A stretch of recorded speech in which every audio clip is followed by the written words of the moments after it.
one.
Okay.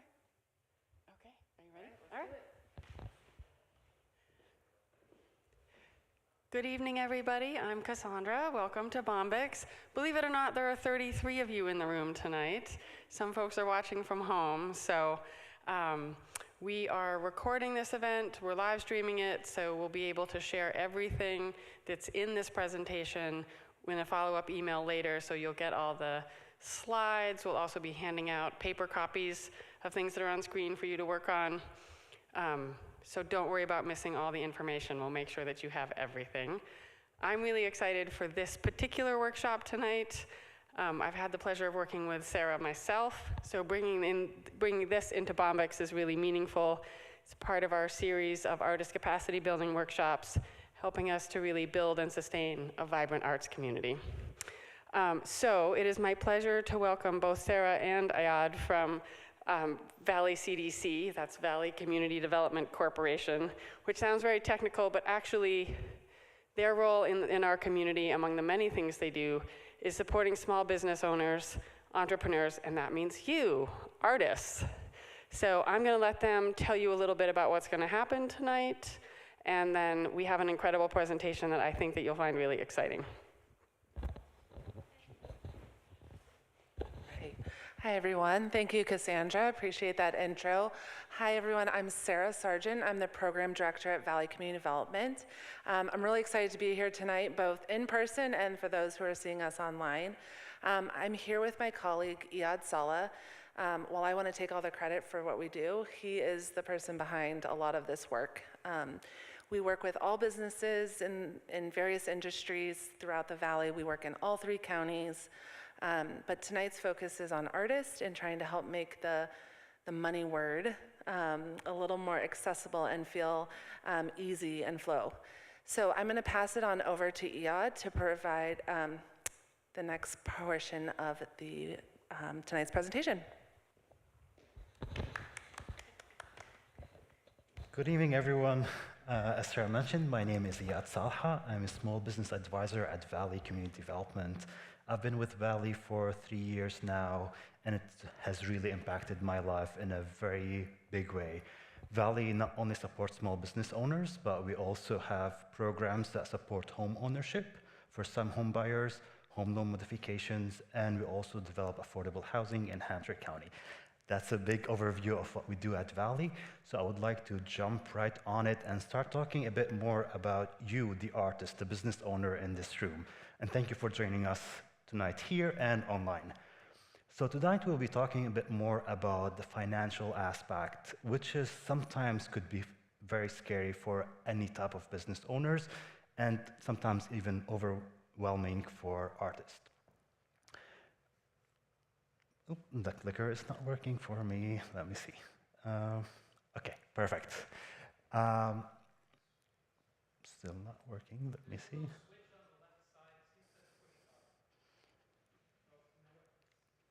It is pushed up. Sorry for technical difficulties. I will start. Okay, perfect. So, as we work with any business owners, we really need to start on the personal level, and we call this exercise personal assessment. And this plays really a big role in any type of business.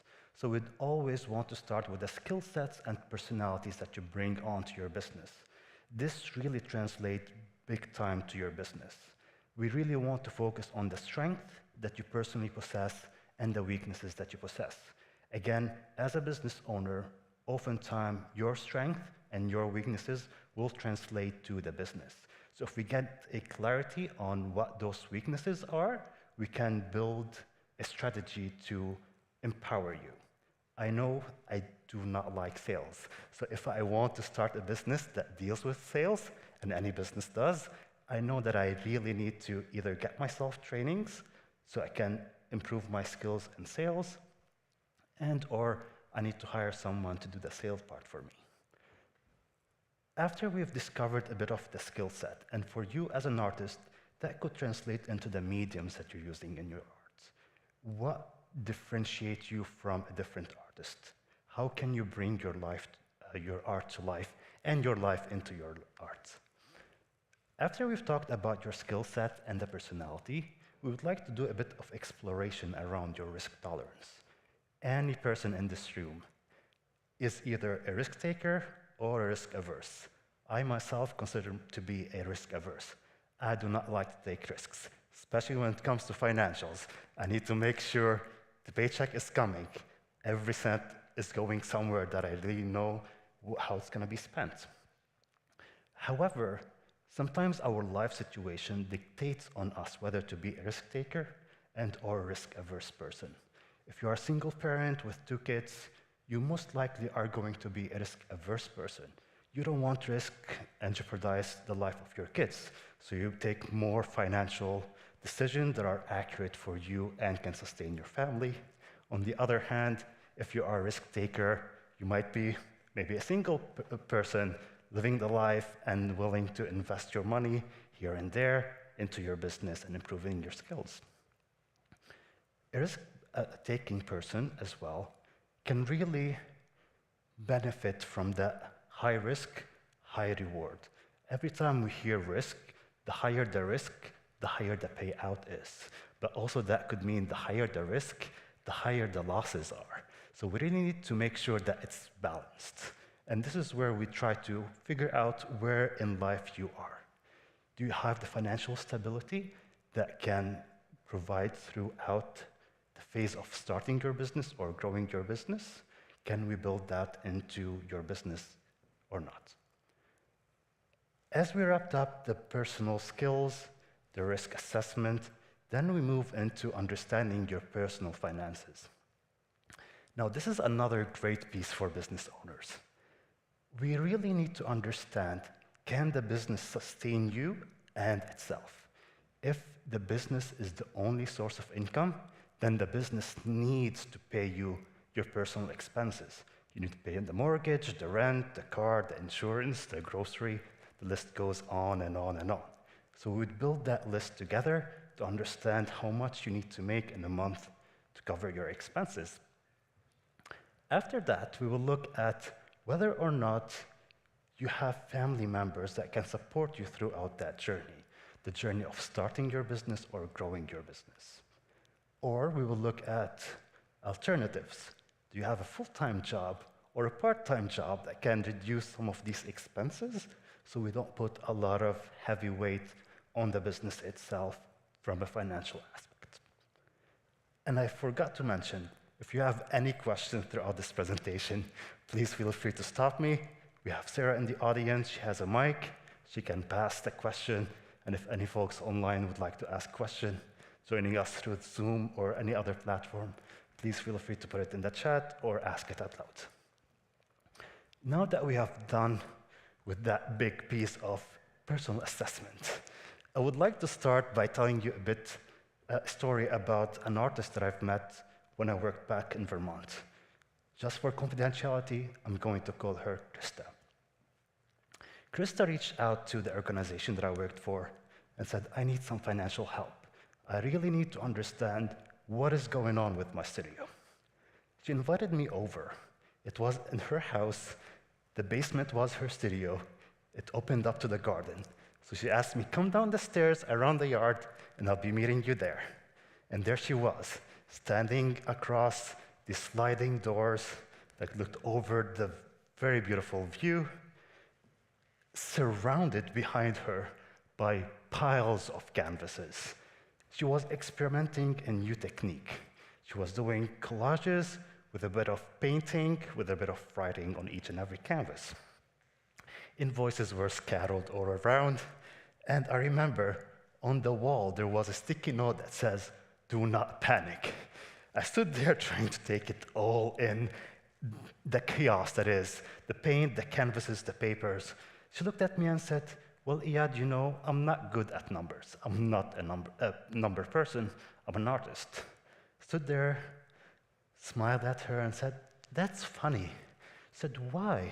Like, you have mixed the perfect ratios of yellows and red to create that beautiful fox staring at me right there in your canvas.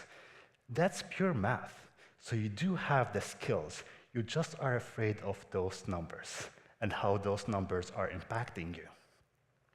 She was not alone. Ever since, I've met dozens of artists who do not like to check their accounts because they're afraid of that number. They are scared to understand what's going to happen next month. And so I looked at her and asked her, how much are you selling that piece of art?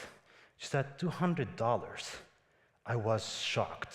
Her art was breathtaking. It felt like it was alive.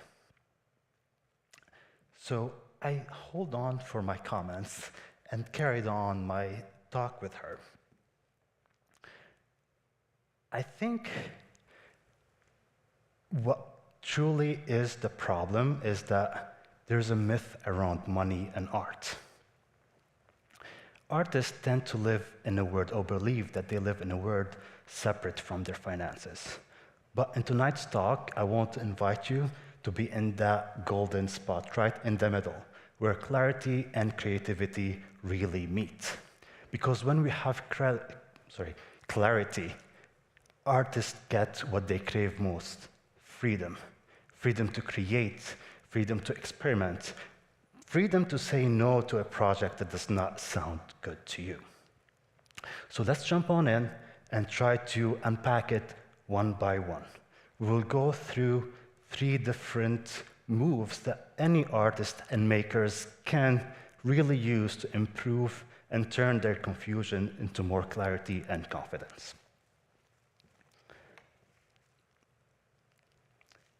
The first move is to talk about the flow.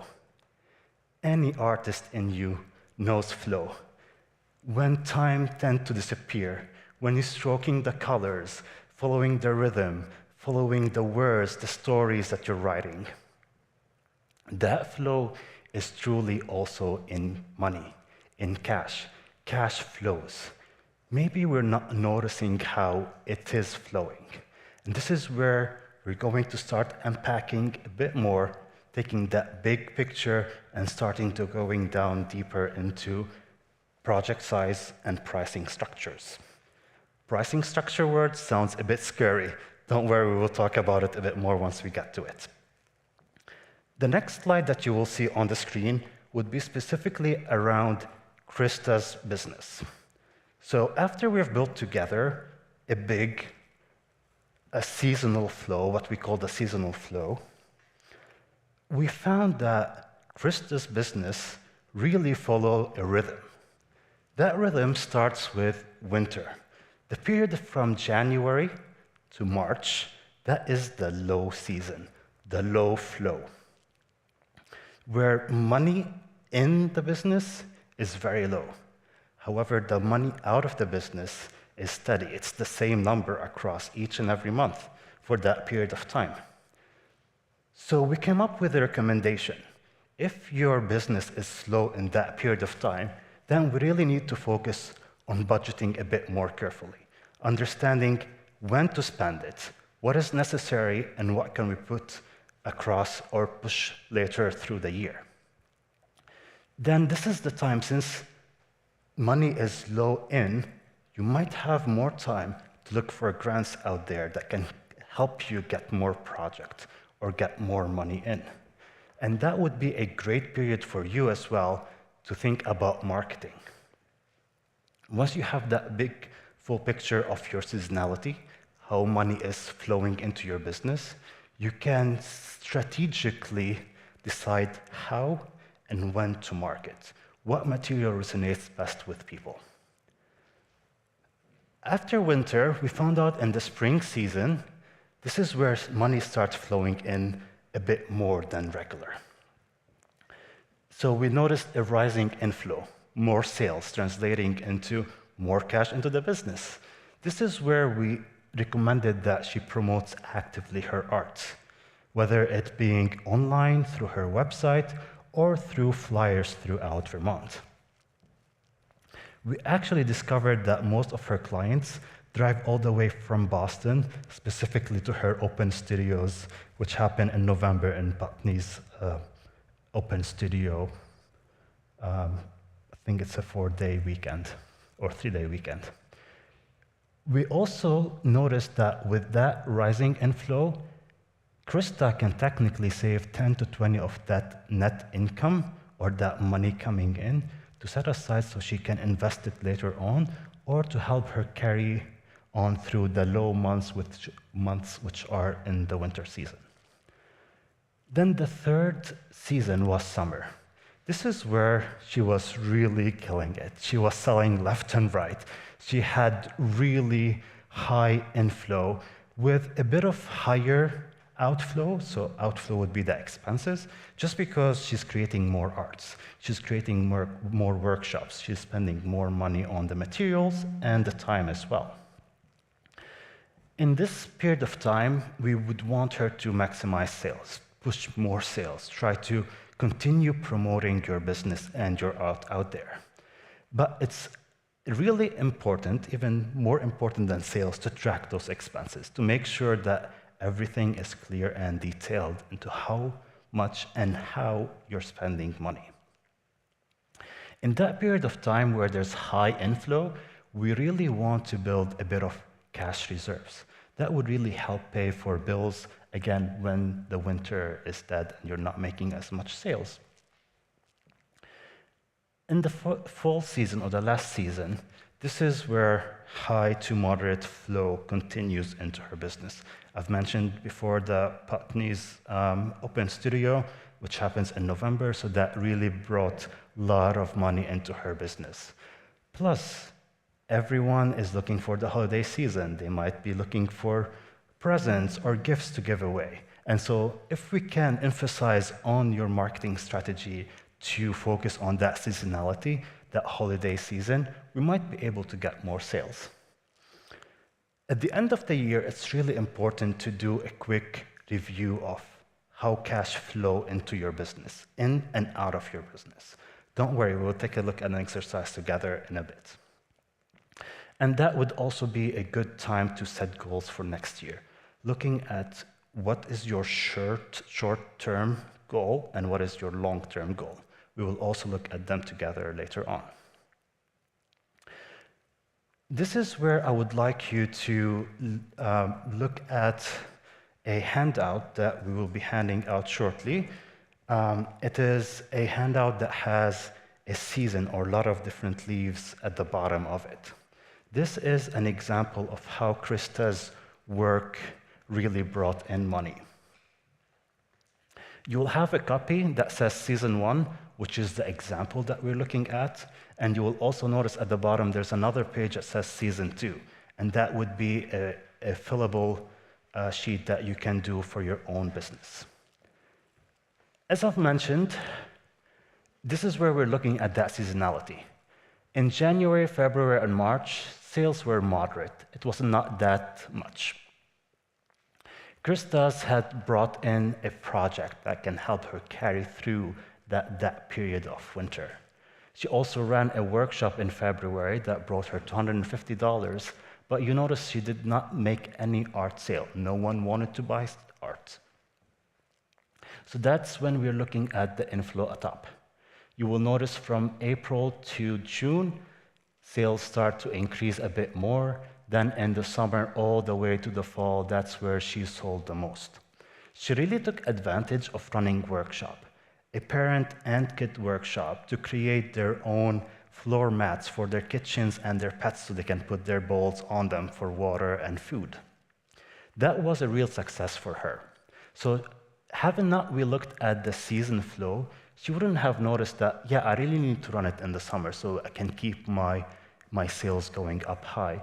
And she wouldn't have applied for that project that got her $7,000 in sales. In summer and fall, technically, that's where the art sale brought in the most of the money.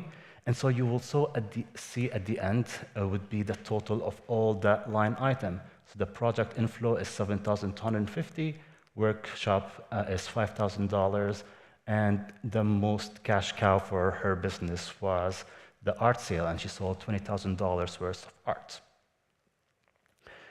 And for your future reference, you will receive a copy of any of this as a PDF and as a workable Excel sheet. So when you are working at it on your own, any number that you see in blue is technically a formula. So I would suggest do not plug any numbers in. You can plug in numbers in the black writings, and that formula will spit out the numbers for you.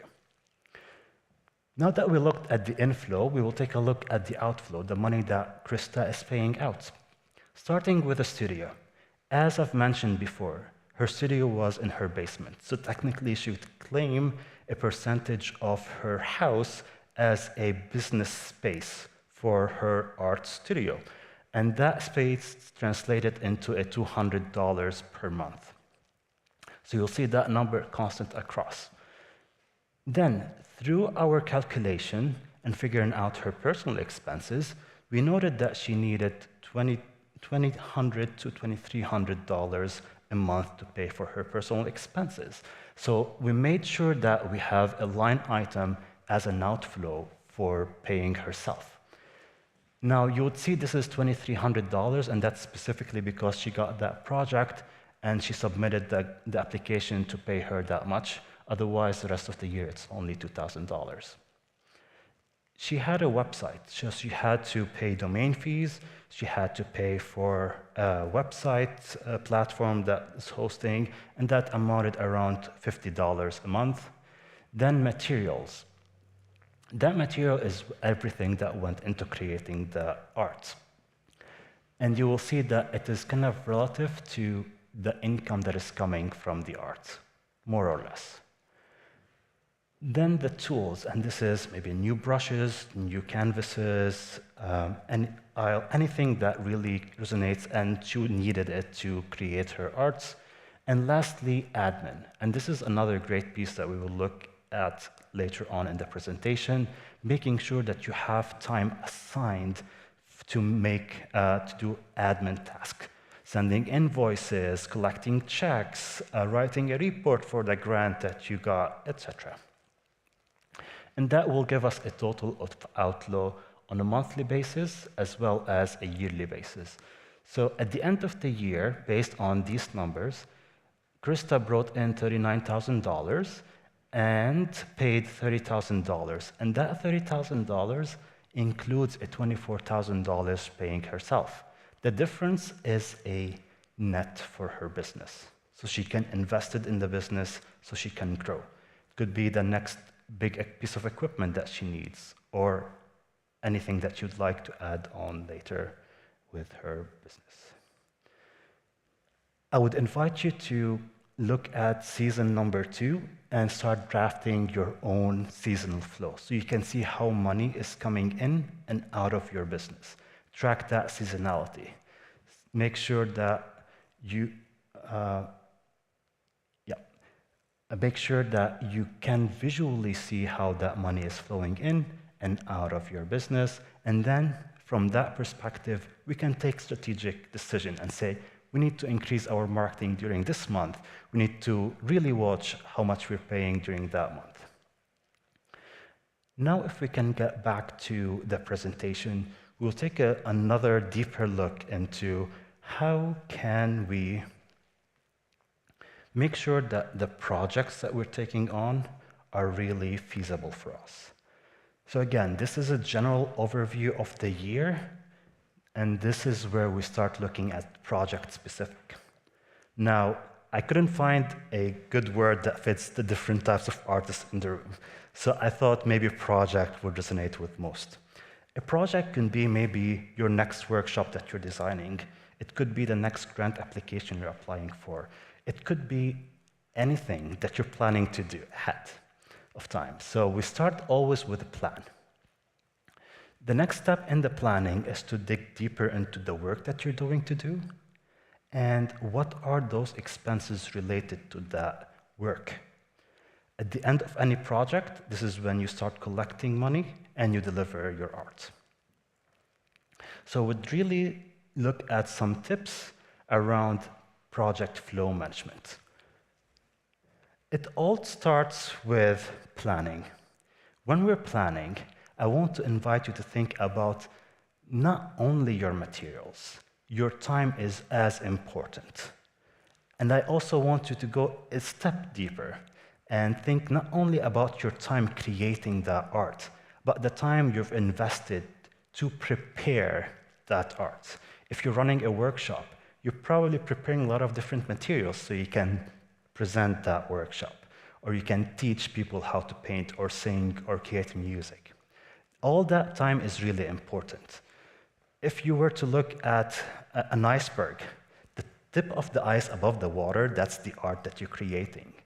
Anything under the water, that big base, is all the hidden expenses that no one sees but you.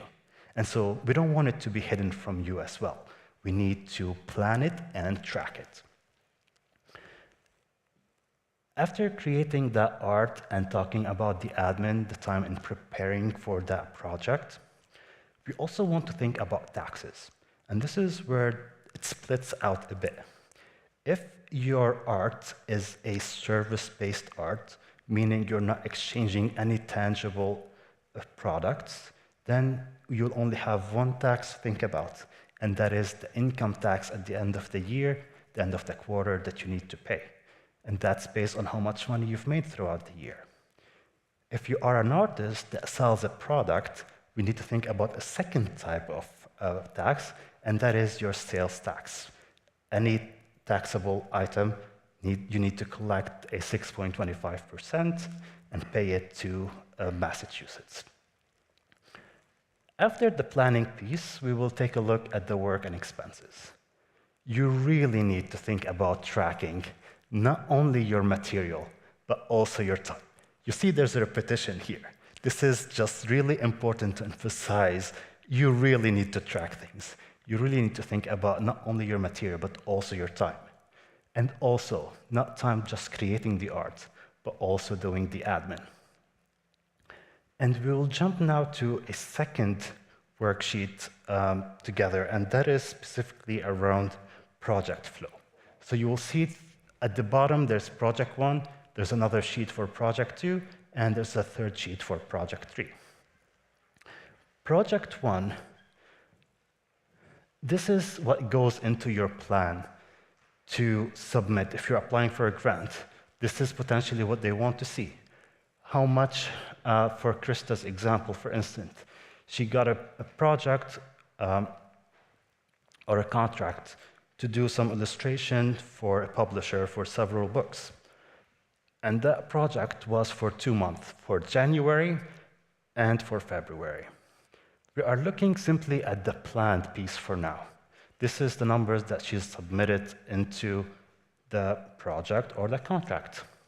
So she would collect $3,000 in January for any book illustration. It's based on how much she put into work. The delivery. If she delivers 10 photos, she'd get $3,000. If she delivers 15 photos, she would get $4,000. So it's always linked to deliverables. There's a line item that she added, and that is an add-on edits. If she sent a photo twice or a drawing twice, and she got feedback, so you need to redo this, adjust that, she only fixed it twice.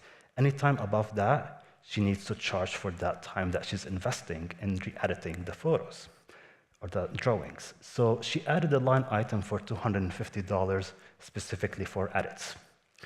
So the total inflow for that project was $7,250. And if you look back at the seasonal sheet that you have in your hands, you will see that $7,250 reflected there. So this project is linked directly to that big seasonal sheet. The outflow, as she started looking at the project as she took it on, she realized I might need some extra help.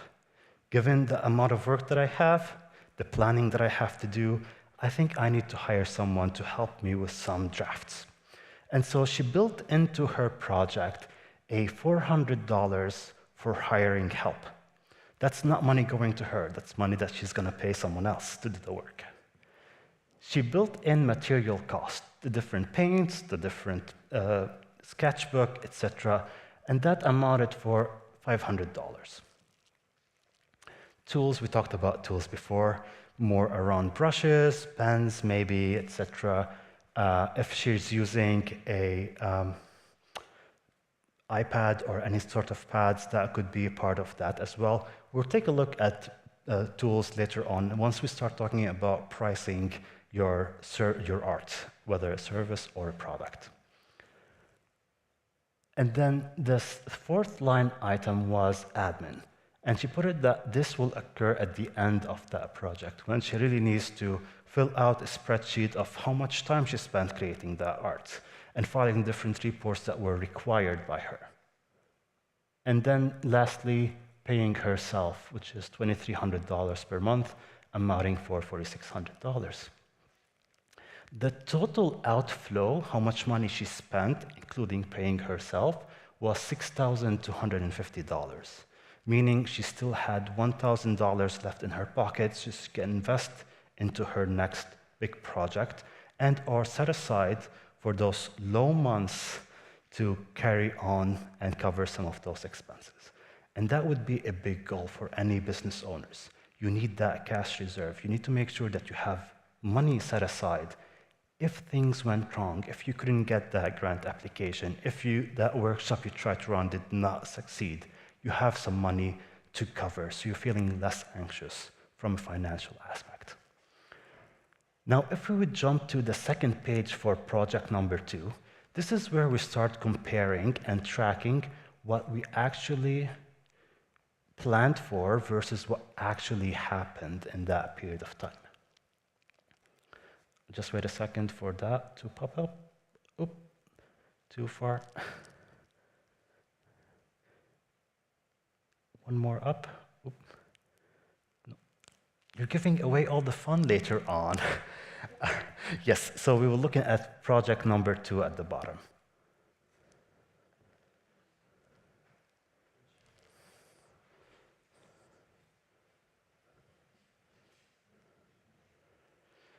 Those in attendance here, you have that sheet, and you'll see that these numbers here, the actual numbers, are technically different from what was planned on. And that was because she was able to deliver more artwork in January and less work in February. You will also notice that she was able to save some money from those expenses. She didn't have to pay a lot of expenses. I do believe that she saved an extra $100, so technically she netted $1,100. The third fillable sheet, which would be project number 3, that is for you. Think about your next workshop, your next project, your next grant. Think about it this way: how much money it is required for you to pay yourself, to pay your help, your admin, any other expenses that we will talk about in a sec that are considered to be overhead, such as your rent, the rent of your studio, marketing, website, etc. Now that we have gotten into a project overview, the next way to look at things is through your daily flow. And if we can get back to the presentation, that would be great. It would be almost impossible for you to look at the whole month and think, oh, where did I spend that $100? I don't remember spending it. But if you're tracking your expenses day to day, this is where it becomes a bit easier. There's another handbook or sheet that you have that we will jump on in a second, but it always starts by recording those earnings, how much money you've earned on that specific day. If you didn't earn anything and you paid something, that's totally fine. It happens all the time. So we look at how much you've earned and how much you spent. It's really important to indicate what you sell. If you sold something for $50, what did you sell? And if you paid $50, what did you spend it on? That way we can track and understand how that cash is really flowing and impacting your business. So that's the tracking piece. Then that review, and this is where we try to compare that 1 month specifically on a daily basis with that bigger seasonal overview of your business. Making sure that you're not overspending, that you're not paying more money than you planned for. If you are, that's where we need to adjust. And it could be like, let's not drink 2 cups of coffee a day. Maybe 1 would be enough for this month, just to make sure that we have enough to cover us for the next month to come. Now we can jump onto the daily sheet if you have it on hand, and that would be simply a list of day-to-day tracking. It will show you the inflow, the date, first of all, and then inflow, a description of the inflow, an outflow, and a description of an outflow. If we can keep up with that spreadsheet, that would be really important. One thing that I forgot to mention earlier, and that is something Krista said to me, and many artists ever since actually did say it to me, and that is spreadsheet, or they believe that spreadsheet kills creativity. Maybe it is true to some level, but what I would like you to think about that is giving you more clarity into your business.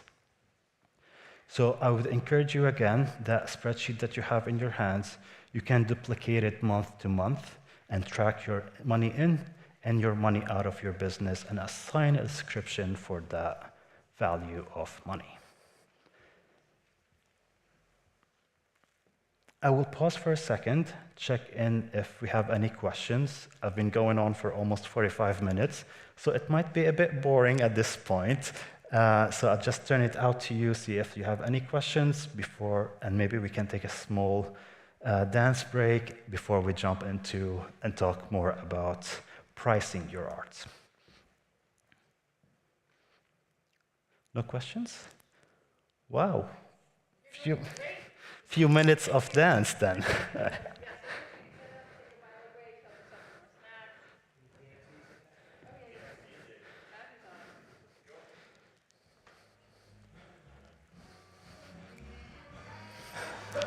No.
All right, welcome back from the dance party or a quick break at home.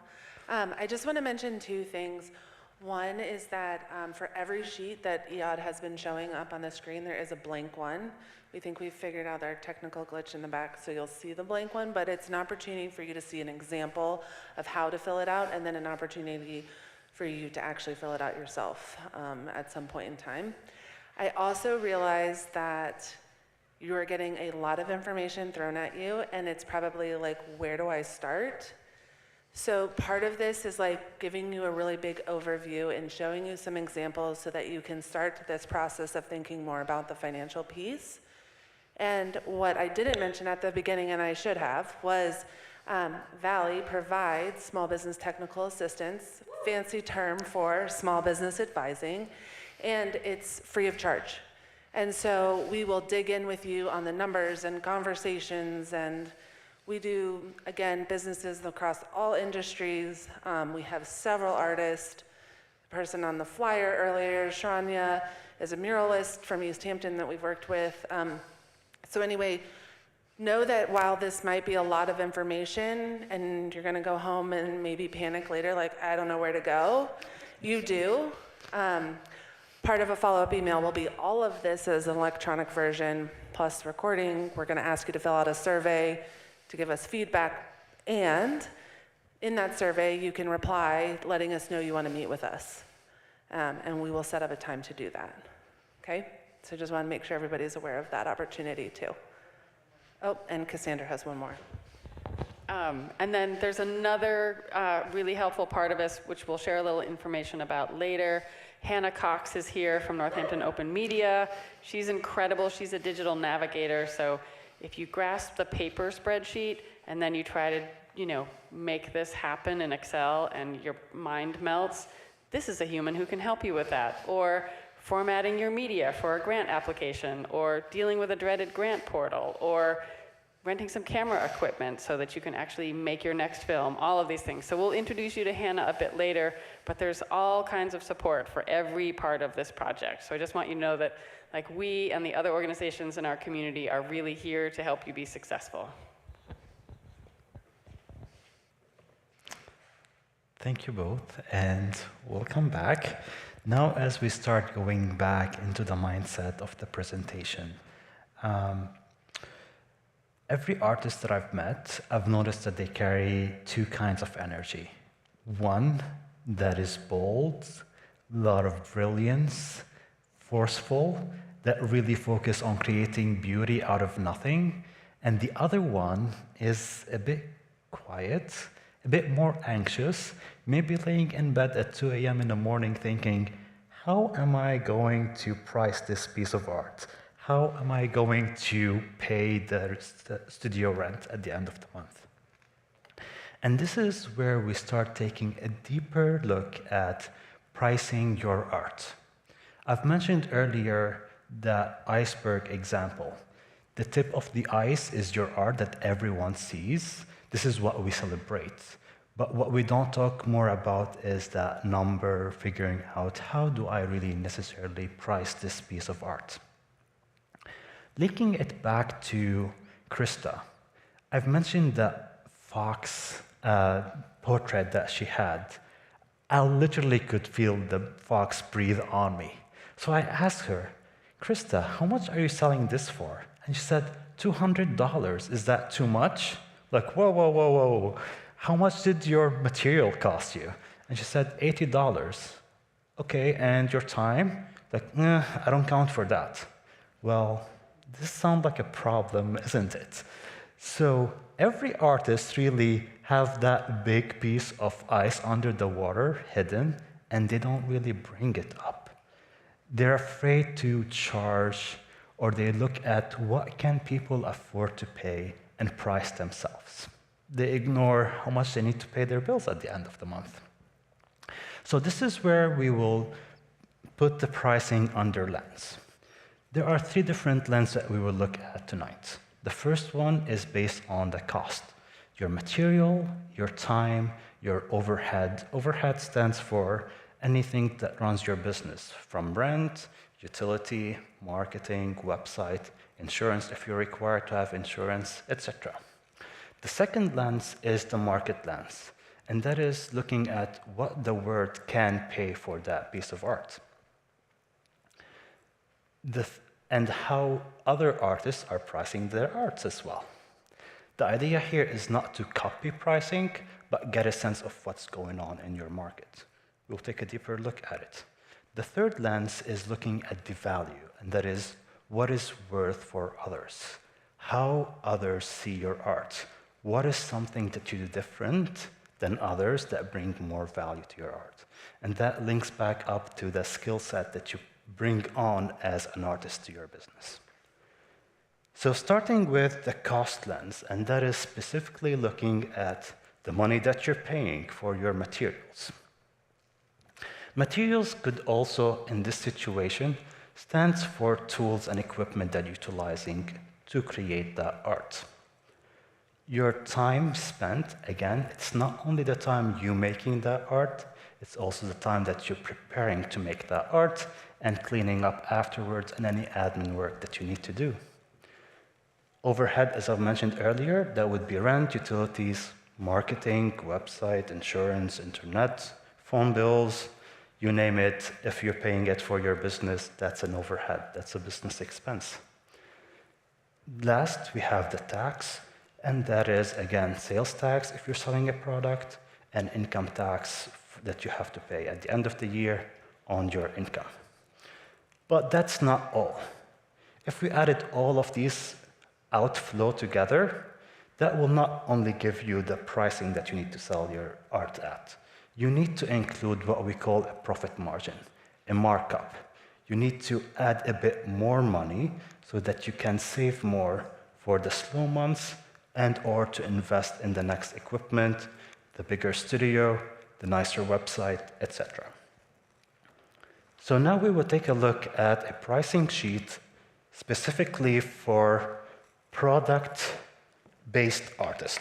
So you will notice that you have a sheet that is called Paint 1. Yes, go ahead.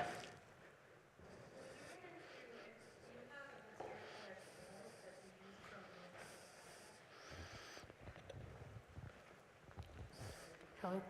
If you have materials or tools that you buy that are used for more than one project, how do you sort of break down what percentage of that goes to each project or product? If we're looking at materials, that's a great question, by the way, thank you for asking. If we're looking at materials, it could be an estimate. It doesn't have to be 100% accurate, as long as across the different projects that you're utilizing that materials, you're covering the full cost of that item. Okay? We will also take a look as we're going through the next worksheet together. We will take a look at how can we make sure that we're accounting for a bit more, just in case you spilled something on the ground and you cannot use that paint any longer, or you misplaced something and lost it. Oops. Hopefully you can see it for folks at home. For folks here, you will have a handout. As always, you will notice that there's paint number 1, and that would be the example, and an already filled out sheet. And there would be paint 2, and that would be for you to fill out at home. And once you receive a digital copy, again, this is a full out spreadsheet. Anytime you see a black number, that means that you can type in your numbers. And anytime you see a blue number, that's a formula calculating everything for you. So now that we have this, the spreadsheet or the worksheets handed out for you, we will start by taking a look at the most important piece, and that is your time. I've mentioned before that you might spend time preparing for that creation. You need to clear out the space. You need to jot some ideas together or draft something out before you actually do the art. And that is where we can track that time. The hourly rate for that time preparing and or finishing or doing anything in between does not necessarily have to be the same pay for you creating that piece of art. All of this will be coming from how much you need to get out of your business. Again, from the first slide we reviewed together, your personal expenses. In this situation, for this business to create a painting, It took them 3 hours in preparation time. They would like to get paid $25 an hour, and that would translate to a $75 an hour just for prep and finishing up that piece of work. Now, the second line item for time is making the actual art. And the artist would like to get paid $50 while they're creating that art, and they spent 4 hours creating that piece of art, translating to a $200. Now we add up both time costs, and that would be $275. You will see these words around here. This is just a guideline for you, or instruction for you to fill that on your own. After we've filled out that time piece, we will look at materials. Again, materials could be anything like paint, canvases, glue, glitter, anything. You name it, using into your art, it goes into that spreadsheet. You can see also tools like scissors, brushes, etc. Those are usable or consumables that you might use across different projects. The idea here is to capture some of that cost. For example, if you know that a paintbrush can serve you for 4 different paintings, then the total cost of that paintbrush could be divided over 4. And now you have an average of how much you need to charge that piece of art. Same idea applies for equipment. If folks out there are using or creating digital art, they're most likely creating something on a computer, or an iPad, or a phone, digital device, whatever it is. We will take a look at the value of that piece of equipment. You bought your computer for $2,000. On average, computer serves for 4 years before they start slowing down and dying off on you. So now we know that that laptop is costing you around $500 per year. In that one specific year, you might be able to create 500 pieces of digital arts. So now we divide that $500 of the computer value over the number of pieces of art that you are able to create. And that got us a value of $1 per piece, specifically for equipment, for that computer. Yes, go ahead.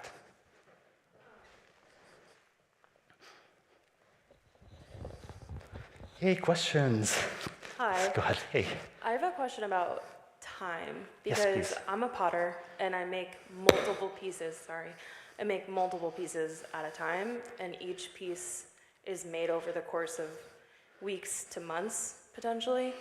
So I never really understand how to break that down, because also as a potter, I'm doing reclaim and mixing glazes and cleaning my studio and preparing and doing all of these things. So breaking it down per piece, I charge $50 for a mug. That's pretty on par for a lot of potters in the area, but time is the thing that I always drop, because I'm I don't know. And I can be in the studio for 4 hours, I can be in the studio for 2 hours or 10 hours, and sometimes I'm just scrolling Instagram during that time. So it's not something I want to calculate based off of the time I'm spending in my studio, but more so breaking it down per piece. Perfect. Thank you for asking. You're not alone in that situation. We've worked with a lot of potters. And the key idea here is, the first piece is the cleaning part, the reclaiming part. That would be in the general administrative, if you wish, rate. So let's say on average, it takes you 2 hours to clean out after you fired your kiln and everything, then that 2 hours will be associated with a specific rate. So in the future, once your business grows and you want to hire someone to do that kind of work for you, you've already built it into your pricing. So an average or an estimate would work okay for now. Your actual time creating that piece of pottery, that's when we capture the higher payout that you want to pay yourself. Also, think about the future. We'll talk about long-term planning later on. How much, on average, will it take you to fill out your kiln, to create ceramics do you fire in kilns? Is that perfect? So how much your capacity for the kiln is? 5 pieces, 10 pieces, 20 pieces, then we can take a look at how much you spent to create that one firing and divide it per piece. Now, the time that is the kiln being fired might take 10 hours to cure, or whatever that number is. That would be the piece that we talked about in terms of equipment. There's an added layer for you in that situation. Is your kiln gas, electric, propane, wood? Okay.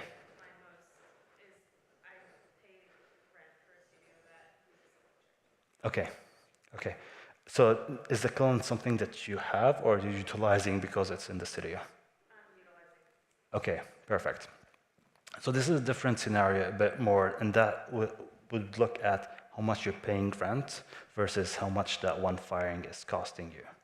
Can you tell me a bit more about how that works? Once you fire your kiln, how many hours is it taking you to, like, do you pay rent while the kiln is being fired?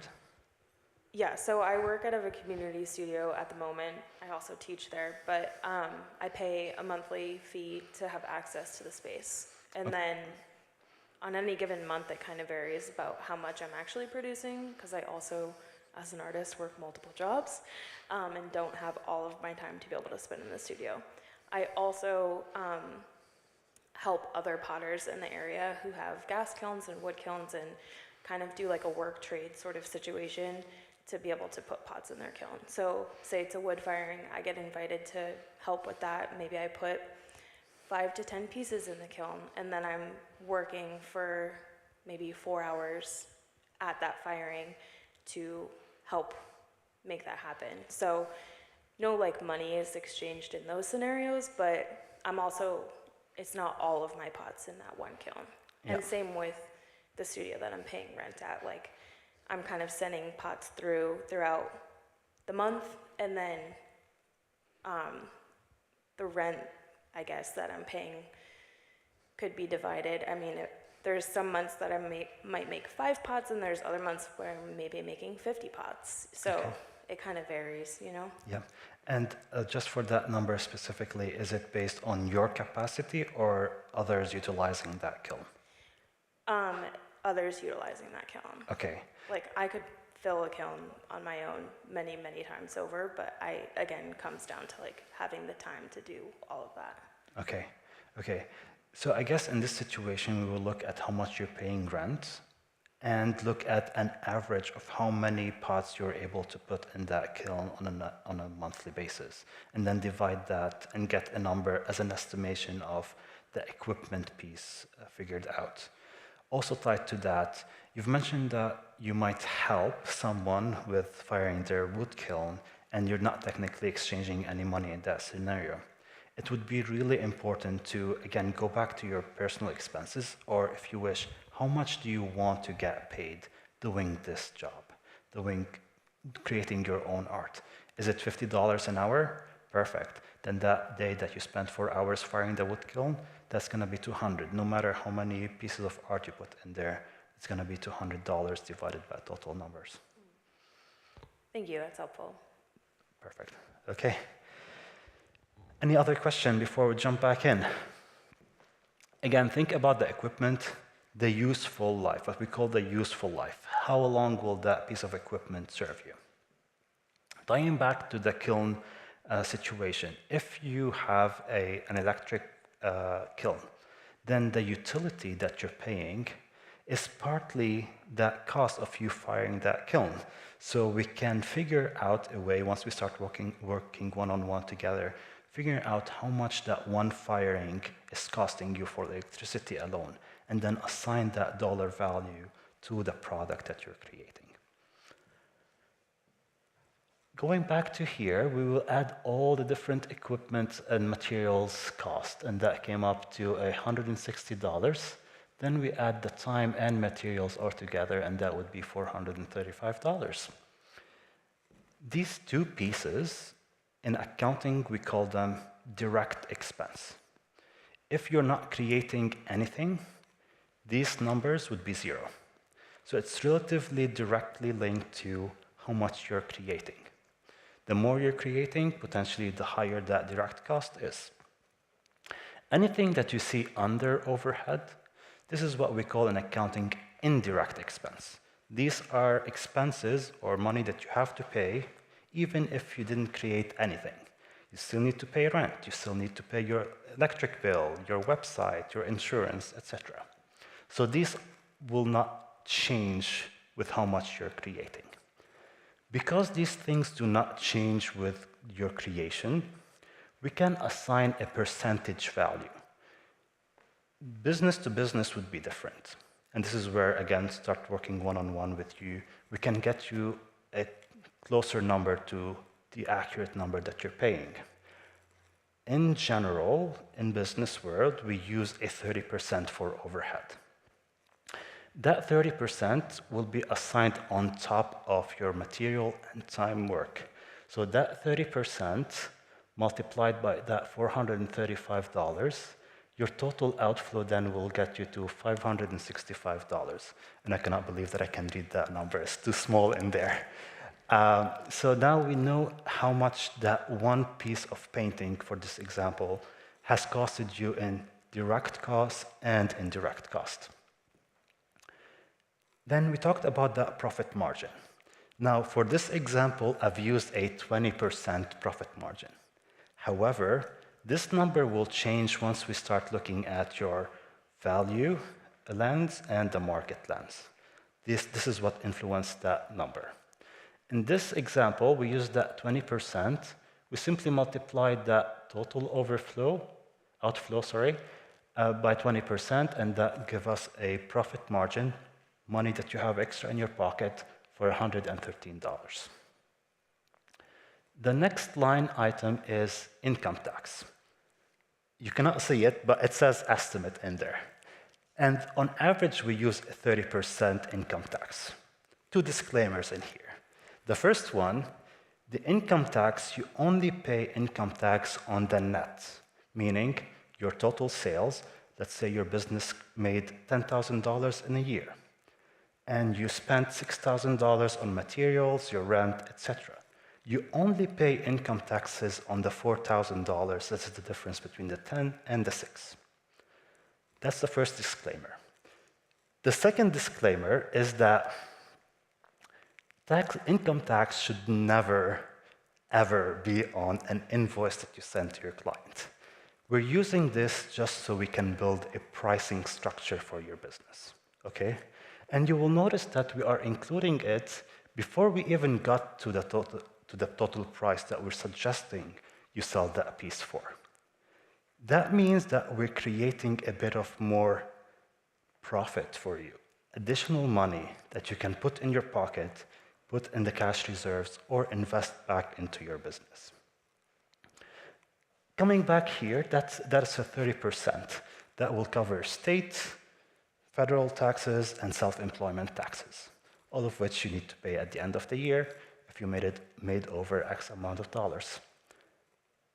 The addition of all of the above will get us to a suggested price to sell your art for. In this situation, it's $937 for that one piece of painting.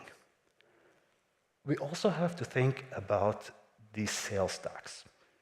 Sales tax, unlike the income tax, is something that you should charge your clients for. So that could go on the invoice for your client, and it's 6.25%. You charge your client for it, you get it, you put it aside and pay it later on for Massachusetts Department of Revenue. The total of this plus this could be a price that you can sell your piece of art for.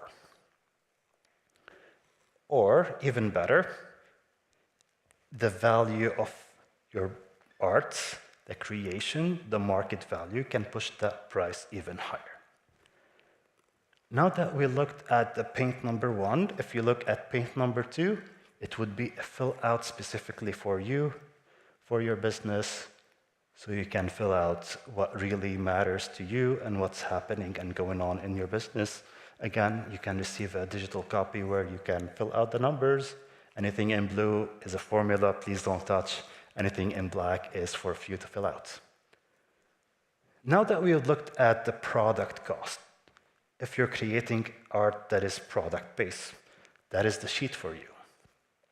What if you are creating a service in your art? You're creating an experiment. You're writing music. You're writing lyrics. You're writing books, illustrations for books. Maybe also you might be a painter, but you would like to offer a workshop to teach kids painting, for example. That specific service or that specific item, the workshop, is a service. And will have similar, but also different ways to track your outflow and suggested prices for that specific service you're offering. If we can jump back onto the presentation real quickly, and we will take a look.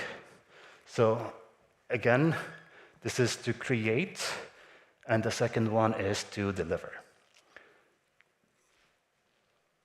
Same logic follows here. We start by that preparation and delivery time. For example, if you are a photographer, you might need to go meet with the clients for the first time, make sure that everything is okay. Then you travel back to them for the photo shoot. Then you come back and you start editing those photos before you send them back to your clients. So that editing and delivery time is really important for you. Post-work time, that editing piece that I missed and I mentioned earlier. It could be also cleanup, writing reports or admin stuff that you need to do for your business. Tools and equipment. We've talked about it briefly for the kiln, phones, laptops, any equipment that you use. We look at how much will it serve you, how many pieces of art can you create, and get a percentage for one piece of art. Overhead remains unchanged. Taxes. Same situation here, but remember, we only pay income taxes for a service-based business. We do not pay sales taxes on a service. Then we will add that profit margin. Now we will jump, sorry, we're jumping a lot. I hope you're not tired jumping up and down, but we'll jump for the spreadsheet that says at the bottom, music one. And that would be an example that we work on together or review, and then music number 2 would be a fill-out sheet for you. Again, remember, you could be an artist who's painting and you want to create a workshop for students, so that is a service for you. In this example, however, we're looking at a musician as an artist. As always, we start with the most important piece, and that is time. The time creating and the time rehearsing and preparing for their big event at the parlor's room. So that is 15 hours of creation and rehearsal. And they would like to pay themselves $25 an hour, so that would get us a $375 for that rehearsal time. Then we have performance. This is when they are on the stage performing, and they would like to get $100 per hour, so that puts them at $200. If they had to travel a long time to get there, this is where we start talking about travel time. Travel time is indicated by, one, the IRS, so the usage of your car, the vehicle. If you're traveling for business purposes from your studio, your business location, to the performance location, then we take that mile distance and multiply it by the IRS rate for mileage, which I think is currently at 70 cents per mile. 70 or 75 cents per mile. You can check it on the IRS website. We multiply then that rate, the 70 cents, by how many miles you traveled back and forth from and to your business location, and that would be one piece of the travel time. The second piece of travel time could be your time. You spent half an hour traveling back and forth, so that's time for you to get that service delivered, and we would want to have you paid for that. So whatever rate, we can go with the lower rate, $25 an hour for your travel times, plus your vehicle expenses, which is the rate indicated by the IRS. Then we get a total of the time cost for you. The next piece that we have, which is again another direct expense for you as an artist, would be your tools, instruments, and equipment. Same logic for the kiln applies for the instruments that you're using. You might have a keyboard that you bought for $5,000. It can serve you for 5 years or 10 years. Then we take that value and divide it by how many years. We can divide it by how many performances you think that you can get out of it, or by simply the time, and we can get to an estimate of how much the instrument is costing you. The tools, you might have cords that might die on you. They crack, they stop functioning, so we need to also add an additional layer for that. If you're playing guitars, your string might go out. You still need to buy those, so we reflect them under tools. Equipment, you might need a new mixer. We're not taking a look at how much that mixer costs you, $5,000, and charge it for that one project. We want to look at the useful life of that mixer. How many usage can you get out of it? And that will get us to a total material and time cost. Same logic applies for overhead. And what I failed to mention in the previous worksheet is that there's a studio rent and there's home studio rent, or both. So if you already rent a studio, you have a brick and mortar studio, and you also have another studio at your home, you still can claim both as a business expense, okay? The home studio would be based on how much rent or mortgage is for your home, multiplied by the square footage of that studio. So if your studio is 10% of your house, then 10% of your mortgage or your rent could be assigned as a home studio for your business as an expense. Utilities, if you have a brick, yes, please go ahead. Is that for the month that you're doing that work, or do you then multiply that square footage by the time you're spending in the space doing that specific project? Great question. And Sarah pointed out that I should have put monthly here. It is looking at the monthly expenses per se. You're paying yourself that $50, hopefully, from your business on a monthly basis because utilizing your home space, then it's a monthly basis, okay? Remember that this is technically, we need to get to that overhead percentage. So these are numbers for you to follow through.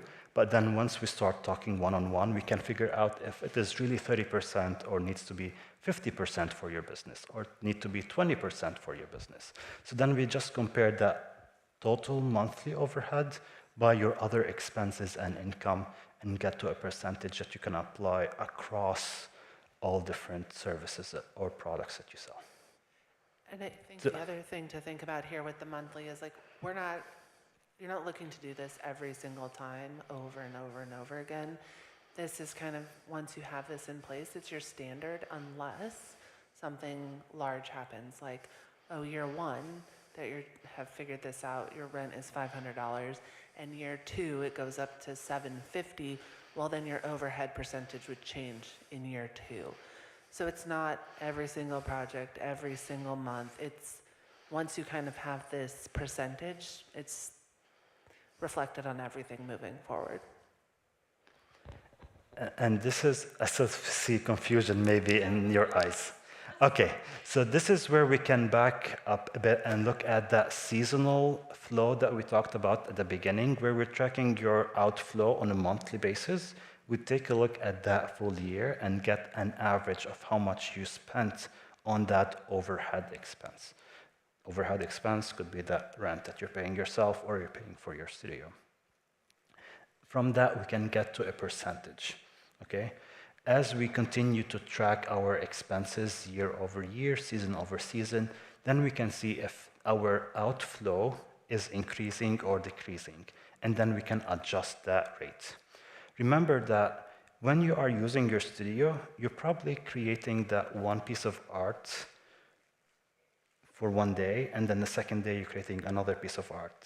The fifth day you're creating a third piece of art. So we're trying to assign just a general average of how much that space is costing you and applying it for each and every piece of art. It would be very unfair for you to say, I'm paying $500 for my studio, I'm going to charge an additional $500 for each and every piece of art that I'm creating.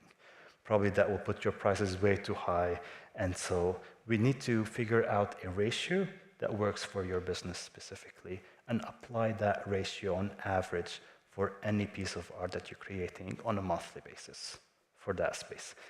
If you still have confusion, please ask any question. I'll be more than happy to make it clear. Sure? Okay. Coming back to here, we've talked about having a studio rent. Most likely, if you are renting a brick and mortar, you are required to have some sort of general liability insurance to cover for that space. If someone walks in, slips and falls, the general liability insurance can kick in and pay for the medical expenses rather than you have to pay out of your pocket. That again will put us to a total overflow. So that 30% multiplied by that total material and times, that's again giving you extra cushion, will get us to an outflow of $1,200 and some change. This is where we add that profit margin, and that will get us to additional money for your business. Income tax, same logic applies as we discussed before. And then the total suggested price for that musician, if they are running a show, an event, and that space, that event space, can account or accommodate for 50 people, then we are getting to a minimum price per ticket that they need to charge to pay themselves that much money and pay for their overhead. So a minimum of $39.55 would be required per ticket. The higher they can charge, the better, they have more money left. I'm been told that we have a few minutes left on the clock, and we still have some to cover. So we can jump back onto the presentation and take a quick look at the other two lenses, the market lens and then the value lens. The market lens looks at what the world is paying. So there's two layers of that. One layer is benchmarking your art, looking around with local peers. Look at artists that are using the same medium, maybe same size paintings, let's say. Look at galleries, at art fairs, and get a sense of how much they're charging. Again, the goal here is not to copy their pricing, but to get a way to see where do you fit in there. The second piece in the market is understanding your audience. Who are you creating this art for? Who do you want to sell for? Do you want your art to be accessible, anyone can buy it? Or do you want to make your art a bit more posh or luxurious, or someone with additional money only can afford to buy it, sorry. Then the third piece is geography. Where are you selling your art? If you are located in Northampton and charging for a painting for $1,000, as we saw in the example, if you are in Boston, maybe that price would need to be at least $2,500. So the geography that you're selling in can dictate and influence how you price yourself. Positioning, again, linking back to that skill set. What are you doing different? Are you selling originals? Are you selling copies? Do you only do commission works? All of that will dictate how much you can charge. That market lens, along with the value lens, is what will get us to a profit margin for your business specifically. In the value lens, and this is my favorite piece here, something that you could never quantify, it's something that comes from the heart. So it starts always with the why. Any business really needs to think about the why. Why did you start creating your art? What is your story? This is where people, your audience, start connecting with you as an art and see reflections of themselves in your art and feel like, I need to have this in my life. I need to follow that artist. I need to go to their concert. Rarity. Are you creating limited edition? Are you creating digital copies? Are you creating custom work? This is, again, if you are creating one original and you want to duplicate it on a digital platform, that original can sell for $1,000. that digital copy could sell for $10. The digital copy, you can sell it 1,000 times. The original copy, you can only sell once. So understanding where your art is going to be can help us also dictate what the pricing would be. The impact, that emotional connection. Are you creating that emotional connection? Is your art trying to speak to a social situation, trying to improve people's life, trying to reflect what is going on in the market, in the environment at that specific piece of time, specific audience that would be valued by your buyer? And lastly, the experience. How do you want your buyer to feel after buying the ticket to your concert or that piece of art, your ceramics, etc.? Now, finding your sustainable price. We looked at the cost, the actual cost of material, your time. This is you. The market is about them, the buyers, the other artists. The value is a connection between you and them. So the goal is to eventually have you sitting right there in the middle, in that guiding star in the middle. That would be your optimum selling price, your sustainable price. So you can create more art and sell more work. The goal of all of this presentation is to plan for your freedom and not for fear. And that would start by planning for the future. We looked at the historic, the first slide when we looked at the seasonal flow, we're looking at previous data. Then we looked at your pricing structure, things that you can control and change. And now we will look at the future to start building and setting goals for yourself and your business and how to grow. We can create a short-term plan, and you have a handout. I'm not sure if we have time to go over it, but a short-term plan really needs to include your monthly budget. How much income do you expect to get in the next 3 months on a monthly basis versus how much you need to pay on a monthly basis? That could be fed from that seasonal spreadsheet that we looked at the beginning. We have an averages from there. Then we can look at the market. Oh, there's inflation. Everything is costing 10%, 20% more. Then we can build that into our budget for the future. We need to increase or adjust our cost by 20%. Then we will need to start building that 3-month cushion or that cash reserve. In case a grant fell through, in case your workshop didn't get any registration, there's a lot of different scenarios that can happen. So we really need to start building that cash reserve for your business. The tracking system is that spreadsheet. You have a gazillion in your hands right now, so we can utilize them as you please. The goal is really to build that awareness and control. You do have control over your finances. Then the goal is to make sure that we are setting aside money to pay for taxes, and we avoid that last-minute stress. Oh, we need to do our taxes. How much do I owe? We have spreadsheet tracking all of that, so we know exactly how much you need to pay. The mini goal is to keep you going, keep you motivated. Think about the next small step for you. Looking at that seasonal chart, you might be saying, oh, true, in the winter time, I'm not selling that much. Maybe I can create a workshop for someone to teach, or I can create something specific maybe for Valentine's Day. Try to work on the dates that are happening within the seasonality of your business. And the last piece, I promise you, I talked too much, and I'm gonna take a sip of water, hopefully, is to look at that long-term plan. And this is where we're looking at least 12 months in advance. We need to look at that big goal. Do you want to get into a studio? Are you already outgrown your studio and you need a bigger space? Do you need another piece of equipment? Do you need another kiln? That will give us instruction and direction onto how much we need to save and or invest into the business. Then the revenue mix. Again, planning and looking ahead to avoid the dips, the valleys into your cash flow. How can we bridge those two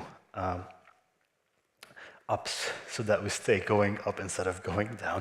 And that would be to create a new service, offering something different, offer some new products, or give some new workshops, or create digital art instead of simply creating handmade art. That will help us build more stability across the seasons for you.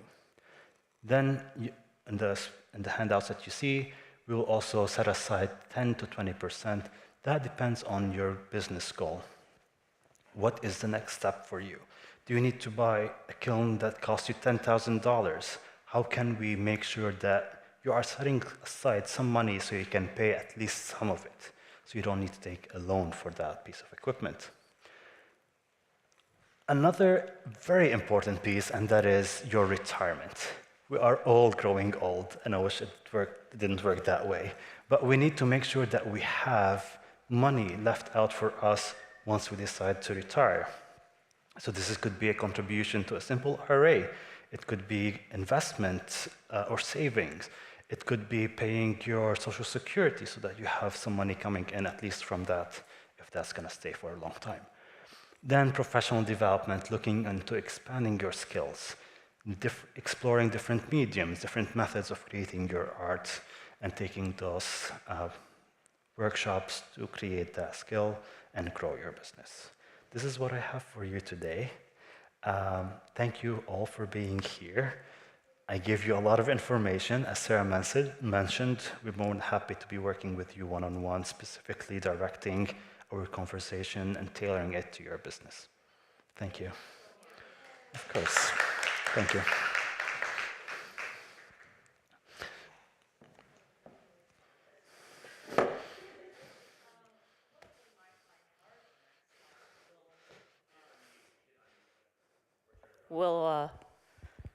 Okay, I got it unmuted. So, to wrap this up, hi everyone, I'm Hannah Cox. I'm the Digital Navigator at Northampton Open Media.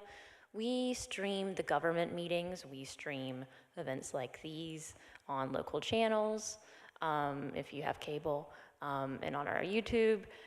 So we're a hub for your local happenings like city meetings, but we also do equipment rentals and tech help. So I am here as a resource because we just saw spreadsheets galore. And for those of you, whether you're a Google Sheets user or Excel sheet user, sheets are hard, I understand. So if you are wanting to track your spending, track your time, you can come to, and I'll show it in a hot second, drop-in hours at different locations here in Northampton, and I can help you figure out how to put the sum function in the spreadsheet so it can add up your expenses or gather a percentage of something. That's just an example. The goal of the work that I do as a digital navigator is digital equity, meaning we are providing you the digital skills to accomplish what you want to do. This is a take a picture moment, and there's some flyers in the back. These are free tech help hours. The ones at the senior center are by appointment only, and hours at the Lilly Library are coming probably next month. You can find me at Forbes or at the Northampton Open Media office on Hawley Street. And this is a great time to bring your phone, your laptop, your tablet, your camera, whatever you're having technical problems with, and we can work one-on-one. No question is a stupid question. And to get that tech help that you need for filling out that grant application, converting a file into the right format, you name it. That's something that we can help with.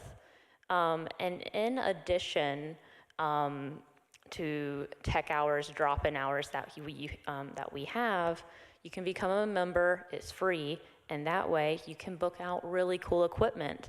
We have DSLR cameras and video cameras and animation stations and audio equipment. So if this is part of your creative process, this is also a resource that we have available, and we can teach you how to use it. And so that's a quick resource giving moment there for you guys. So hopefully that provides you some support. And thank you for coming and joining, and thank you for people at Valley CDC, and hope you have a great evening.